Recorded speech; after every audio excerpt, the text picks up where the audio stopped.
Olá, queridos alunos, tudo bem com vocês? Estou aqui novamente, como prometido. Semana que vem estarei aqui. Espero que vocês estejam bem. Estou aguardando as atividades das semanas passadas, tá? Encaminhe aí para o meu e-mail, ou se não, encaminhe para os seus respectivos professores de história. Quando vocês estiverem estudando, tira uma fotinha para a gente saber como é que está o processo de compreensão.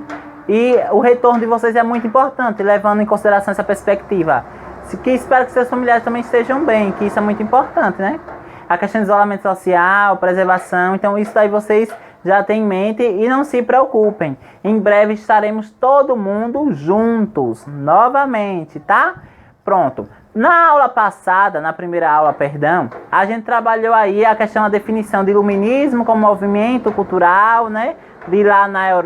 Que surgiu lá na Europa e que teve grandes reflexos na sociedade atual e em diversos momentos históricos em diversas sociedades, né, independentemente das quais sejam. Então o iluminismo ultrapassou os limites territoriais da Europa e se debruçou sobre a América, sobre a Ásia, sobre a África e inclusive vai incentivar, por exemplo, até o próprio processo de independência do Haiti. Mas aí em outro contexto eu explico melhor para que vocês não confundam os dois aspectos. Vamos lá.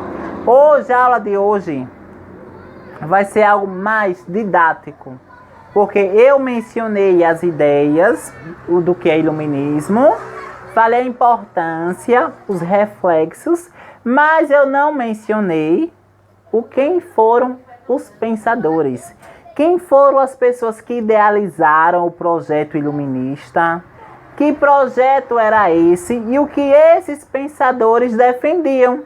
Já que se o iluminismo teve um grande processo de ascensão, um grande processo de crescimento, com certeza houve a contribuição direta e indireta dessas pessoas, desses pensadores, desses filósofos. Então a aula de hoje ela vai estar estruturada da seguinte forma: apresentarei em primeiro lugar quem os pensadores que defendiam a ideia iluminista na sociedade europeia. Em seguida apresentarei suas teses, qual era o que eles defendiam, o que eles diziam sobre os dogmas religiosos, quem eram essas pessoas. E em terceiro lugar, irei falar de como o iluminismo está presente na cidade de Itabaianinha. Talvez vocês se perguntem: eita, professor, um advento de lá, do passado. Sim, com certeza, ele está presente no município de Itabaianinha, como está presente em toda a questão econômica e política do Brasil e do mundo. Então vocês percebam aí a importância, a pertinência desse evento para a formação de diversos aspectos dos países do mundo, né? Então é um fato muito importante e que certamente sempre cai em prova, isso é fato. Iluminismo sempre cai em prova, oitavo ano. Sempre cai em concurso, sempre cai em Enem, isso aí é clichê. Pode ter certeza que isso sempre cai.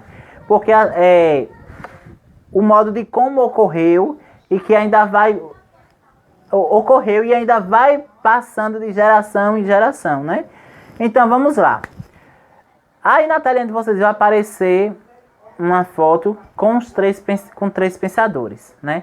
Temos aí Rousseau, Montesquieu e Voltaire, que é o Voltaire, né? Como o pessoal melhor pronuncia, o Voltaire, na verdade. Vamos lá, pessoal, é o seguinte. Primeiro vamos lá para Voltaire. Quem era Voltaire? Voltaire era um pensador, um filósofo, né? Que defendia, sobretudo, o iluminismo. Em contrapartida, criticava os dogmas religiosos.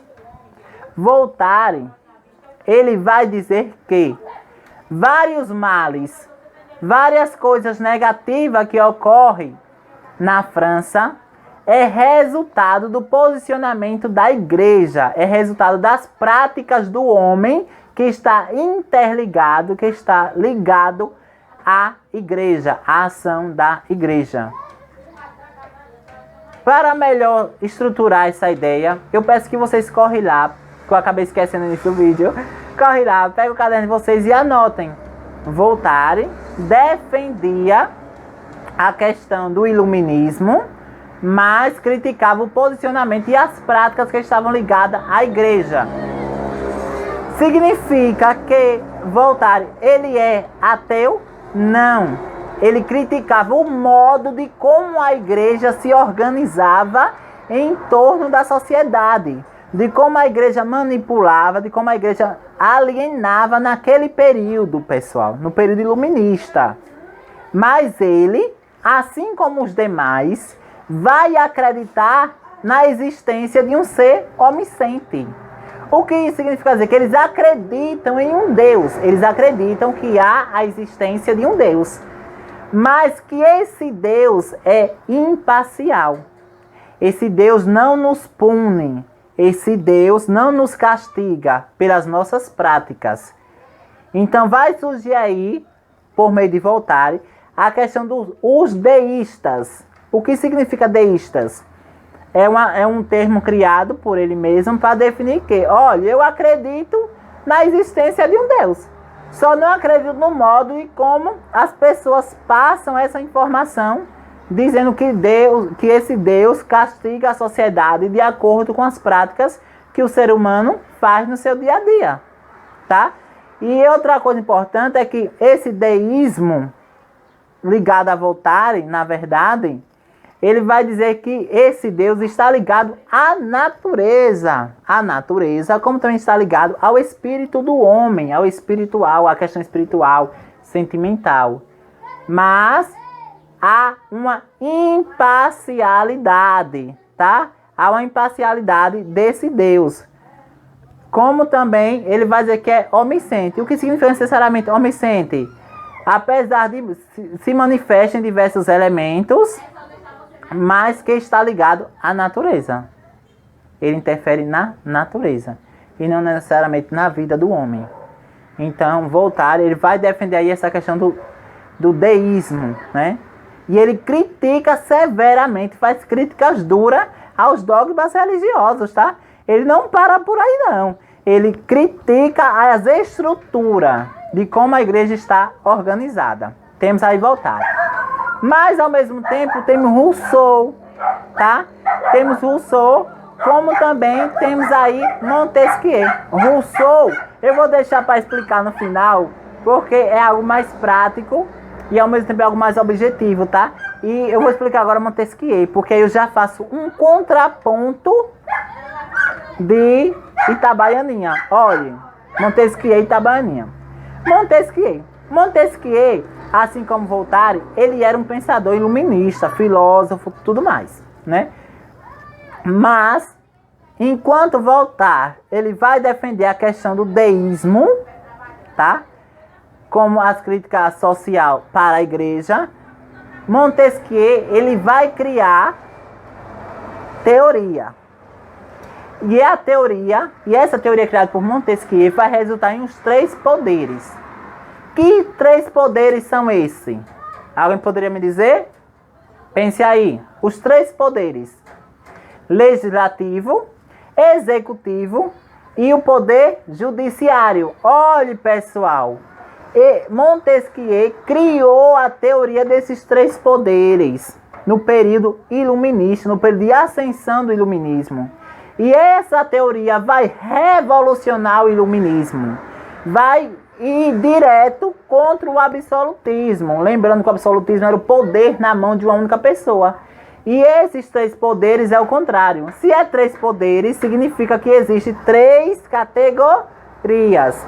Diferente do absolutismo, que existia somente uma. O poder estava centrado.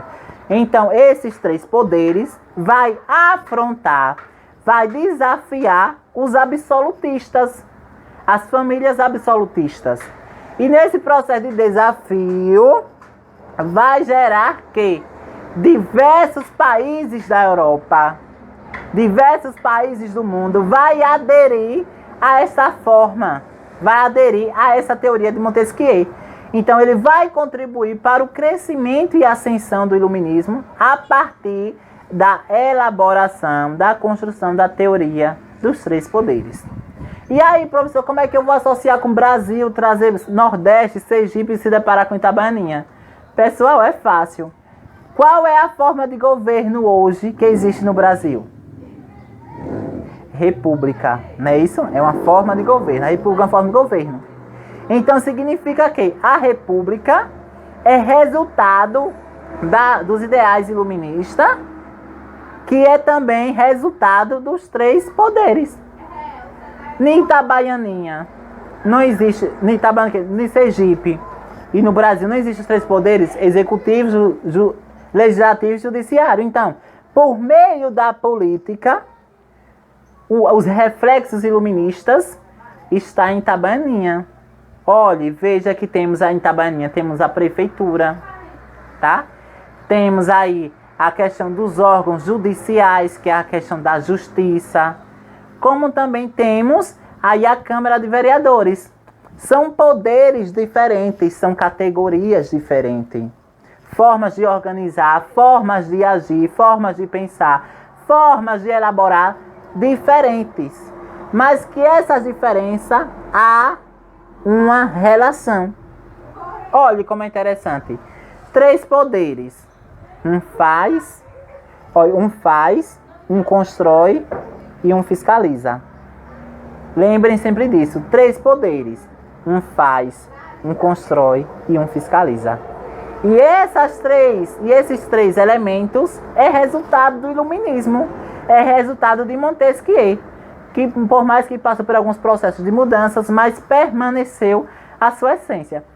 O capitalismo também, pessoal, de certa forma, ele tem um reflexo iluminista. Mas do mesmo jeito que o iluminismo ele traz consequência positiva, eu posso dizer também que o iluminismo ele traz consequência negativa, infelizmente, tá? E que essa consequência negativa ela é vista na questão social. Isso aí pesa. A desigualdade social, de certa forma, tem influência do iluminismo. Esse processo de ascensão constante, voltado ao capitalismo, né? Que alguns defendem o capitalismo, outros são contra, a favor e tudo mais, mas isso não interessa aqui. Então, por mais que tenha os pontos positivos, também tem os pontos negativos. Mas que a questão desse ponto negativo foi de como o iluminismo foi interpretado por determinado sujeito. Aí levou o iluminismo para o aspecto negativo, né? Aí cabe a interpretação do homem, tá? Mas voltando aqui, então nós já temos quem? Voltaire e Montesquieu. Voltaire com a ideia do deísmo, tá? Questão do Deus lá, as críticas sociais. Montesquieu com os três poderes, tá ok? E agora Rousseau. Rousseau, assim como os demais, vai ser filósofo, pensador. Ele vai ser um ser político, ele se posiciona criticamente diante da influência da Igreja Católica, da Igreja em diversos setores da sociedade, viu, pessoal? Então ele é bem objetivo. Mas cada autor desse, pessoal, vai elaborar uma tese, tá? Uma tese é um livro, um livro mesmo. Temos o contrato social, tem o espírito das leis e tantos outros materiais riquíssimos que contribuiu de forma direta para a ascensão do iluminismo. Agora vai aparecer aqui na telinha de vocês e eu quero que vocês façam essa análise aí. O que seria necessariamente despotismo? Nome difícil, né? Não é difícil, não. O que significa necessariamente a palavra despotismo? Esclarecido? É de se pensar. Por que esclarecido? Vamos lá. Pessoal, despotismo, ele vai surgir juntamente com as ideias iluministas. O despotismo, ele vai ser resultado das práticas do iluminismo, tá? Das práticas do conhecimento, onde a razão está no centro. Então, é o homem no centro das discussões, é a ciência no centro das discussões. Então, diante do meio dessas discussões, vai surgir o despotismo esclarecido, de certa forma, como uma continuação da questão do absolutismo. Por quê? Porque o despotismo esclarecido vai ser nada mais, sabe de quê? Uma mistura, um processo de mistura entre o absolutismo, né, que é uma pessoa uma pessoa que toma conta de tudo, que é o poder, falando de forma explícita, também de forma direta, para vocês entenderem. Absolutismo, o poder está na mão de uma pessoa, de uma família. Já o iluminismo defende o contrário, tá? Então, o que vai ocorrer? Vai ocorrer uma mistura entre as ideias absolutistas com as ideias iluministas. Vai ocorrer uma mistura. E esse processo de mistura vai gerar uma forma de governo. Que forma de governo é essa? O despotismo esclarecido. Entende agora o que significa necessariamente o despotismo esclarecido? Não é algo muito difícil não de se entender. Ele vai surgir, essa forma de governo, vai surgir na Europa, especificamente no século XVIII. E ele vai, ao mesmo tempo que ele vai criticar o absolutismo, ele vai aderir a algumas práticas. Olha que contraditório. Você critica uma coisa em sua fala, em sua teoria, mas na prática você é como aquela pessoa, você é como aquele sistema, né? Então ele vai condenar a corrupção, ele vai condenar a questão dos princípios e privilégios da nobreza.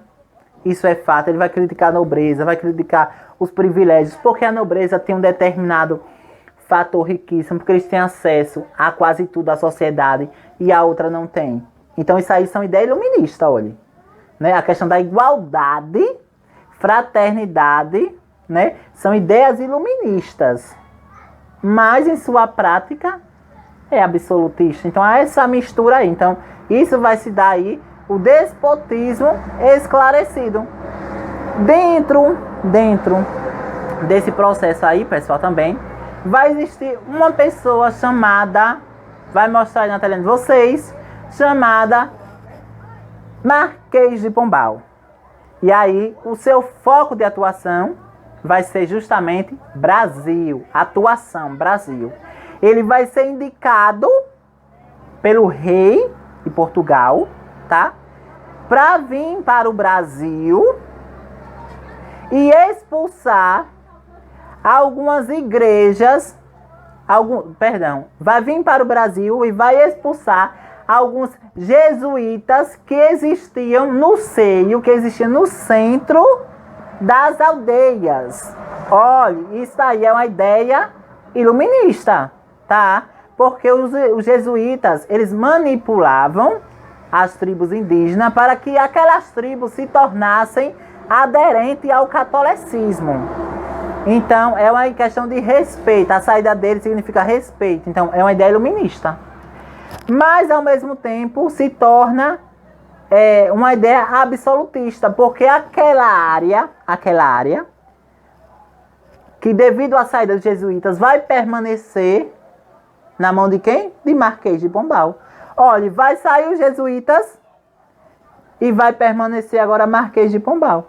Então, olha, é uma prática iluminista misturada, claro, com uma prática absolutista. Aquela área vai pertencer a Marquês de Pombal, vai pertencer a uma pessoa. Então, é essa mistura aí que vai interferir de forma direta no Brasil. Esse aí é um dos primeiros reflexos do iluminismo no Brasil. Como também temos aí a República Federativa do Brasil, é reflexo do iluminismo. A abolição da escravatura, liberdade, fraternidade e igualdade. Vai ser influência. A questão econômica e política que vocês já perceberam aqui em Itabaianinha, que está bem presente as questões iluministas. Não esqueçam disso, tá, pessoal? O iluminismo, ele vai prevalecer nisso. Então, com a saída dos jesuítas do território de algumas áreas do Brasil, vai prevalecer ali as ordens e as regras de Marquês de Pombal. Então, o período que Pombal chegou ao poder no Brasil, até a sua saída, vai ficar conhecido como Pombalino. Período Pombalino. Por que período Pombalino, professor? Porque está derivado ao nome de Pombal, Marquês de Pombal. Pombal, Pombalino. Entende? Então, é um período que ele vai ficar na administração do Brasil e automaticamente ele vai ter acesso às riquezas das tribos indígenas, tá? Então vocês percebem aí a questão do despotismo esclarecido. Pessoal, por hoje é só. Veja, a gente entrou nos pensadores iluministas, né? Montesquieu, Voltaire e Rousseau, e se desbruçamos automaticamente sobre o despotismo esclarecido. E em seguida falamos sobre o famoso Marquês de Pombal, que vai administrar o Brasil com a saída dos jesuítas, tá? Alguma dúvida? Mas se vocês tiverem dúvida, vocês podem recorrer lá na página 39 do livro didático de vocês, que lá vai ter outros suportes que vocês podem perceber a história de uma outra forma, porque a história ela cabe à interpretação.